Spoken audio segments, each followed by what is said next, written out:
ভাসিয়াছি শত রূপে শতবার, জনমে জনমে যুগে যুগে অনিবার। আমরা দুজনে ভাসিয়া এসেছি যুগল প্রেমের স্রোতে, অনাদিকালের হৃদয় উৎস হতে। আমরা দুজনে করিয়াছি খেলা কোটি প্রেমিকের মাঝে, বিরহ মধুর নয়ন শরীরে মিলন মধুর লাগে, পুরাতন প্রেম নিত্য নতুন বাবা। এটা দেখছি গোট পুরাণ। এই যে ভদ্র মহোদয়গণ, আপনারা শুনলেন তো, এই ভদ্র মহিলার মনের গোপন অভিলাষ প্রকাশ করার অপরাধে উনি আমাকে অসভ্য বলে দোষী সাব্যস্ত করলেন। অথচ মজার ব্যাপার হলো, অসভ্য ব্যক্তিটিকে ঘিরেই ওনার যাবতীয় স্বপ্ন বিলাস, জল্পনা কল্পনা ইত্যাদি ইত্যাদি ইত্যাদি। খুব হয়েছে, খুব হয়েছে।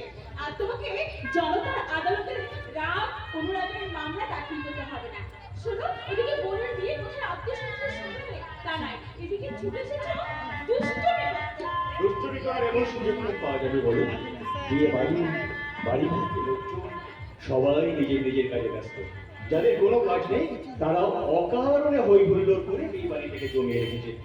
এই ভাবি তোমার আমার দুজনের হৃদয়ে সঞ্চিত ভালোবাসা কিছুটা খরচ করতে তোমায়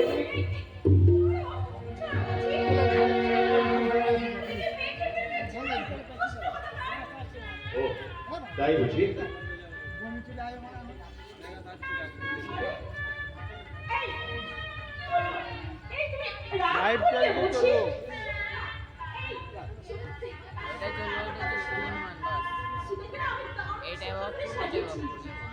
ভারী সুন্দর দেখাচ্ছে ওকে, ওর গলা আপনাকে চোখ ফোটাতে পারবে না।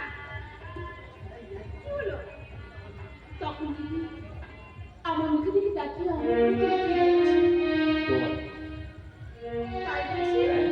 তোমার এই কাজল কালো চোখের মাঝে ফুটে ছড়াবে শান্তি ছায়া, মুক্ত ঝরা হাসির মাঝে ফুটে উঠেছে রাশি রাশি সোনালি স্বপ্ন।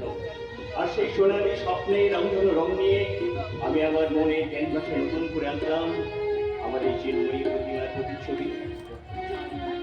খোপা গায়ের চুলে জ্যোৎস্না ঘুরে লেগে থাকে, বুকের উপত্যকায় গোলাপ বাগান, রাখালি আবাসী বাজে বটের ছায়ায়, অবশ মৌমাছি দল চৈকালি বাতাস থেকে বয়ে আনে গান।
তুমি যে কোনো ভাবে একে ম্যানেজ করো, আমি আসছি।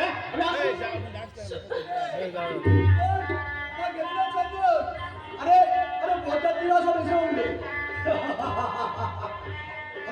লজ্জা পেয়ে চলে গেল। দেখুন তোলা লজ্জায় মাথা কিছু করে বলে দাবি কি করছিস?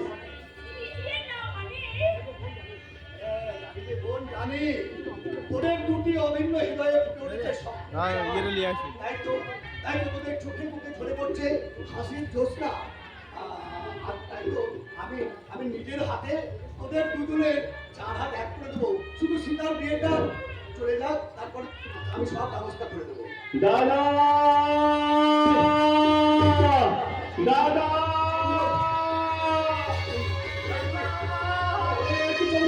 তুই এমন হন্তদন্ত করবি না তো?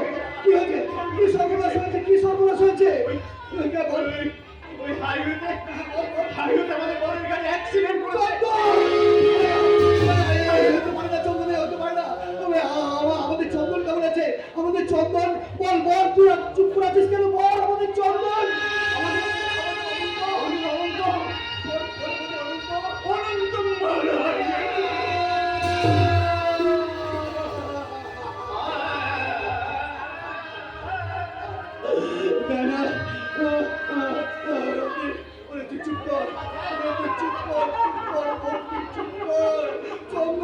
ভুল সংবাদ শুনেছে। তোর ভাগ্য আকাশের সূর্য এভাবে অকালে ঝরে দিতে পারে না। 15 আগে পিছন চলে বাজনা বাঁধতে পারে না সীতা। ভেতরে নিয়ে যাবো, একে ভেতরে নিয়ে যাবো। সানাইয়ের সুর বন্ধ হয়ে গেছে, বন্ধ হয়ে গেছে আনন্দের কোলাহল। একে একে সবাই মিলে চলে যাচ্ছে দাদা।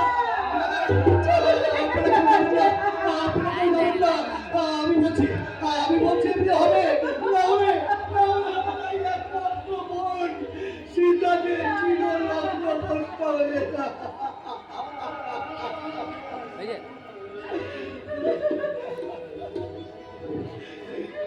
চন্দন জানিস সীতা, আমি ভেবেছিলাম সীতা ওরে দাদা, তোমার সমস্ত ভাবনা আজ আমি ব্যর্থ করে দেবো দাদা।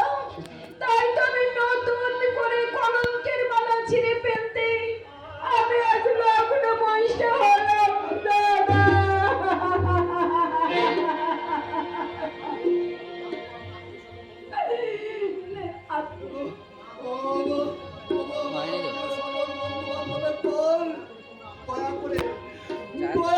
তোমরা এই মুহূর্তে আমার এই বোনটাকে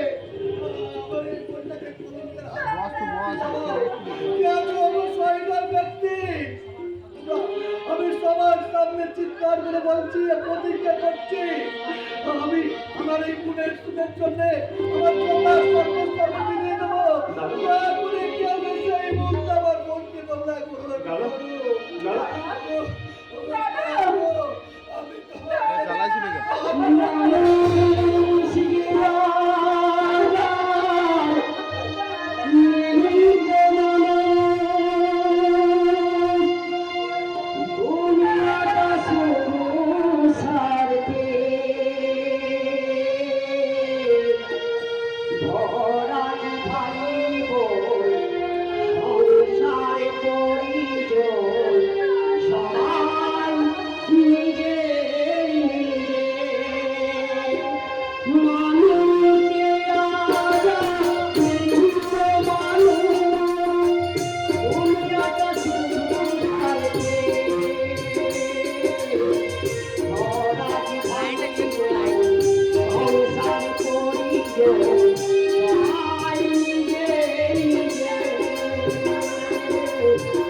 আমার নতুন করে মধুসূদনের স্বপ্ন আজ ভেঙে গেছে দাদা।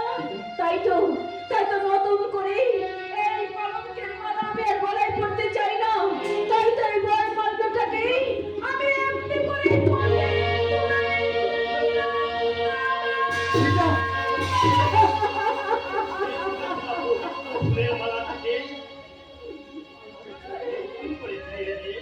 আমি আপনাকে লক্ষ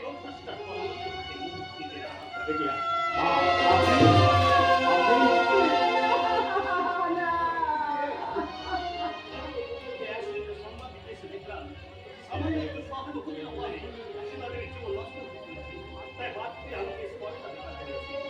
ওরে ওরে তোরা শুনছিস আমার সীতা সীতাদেবীকে গ্রহণ করার যোগ্যতা ওর আছে কিনা জানি না, তবে ওর সাময়িক দুঃখের ভার লাঘব করতে যদি কিছু অন্যায় করে থাকি আপনারা আমায় ক্ষমা করবেন। এ আপনি কি বলছেন ভাই? দেবদূতের মতো হঠাৎ যদি আপনি হাজির না হতেন তাহলে তো হয়তো আমার বোনটা দেবদূত নয় দাদা, দেবদূত নয়, এ আমার ছোট বোন। ওরে ওরে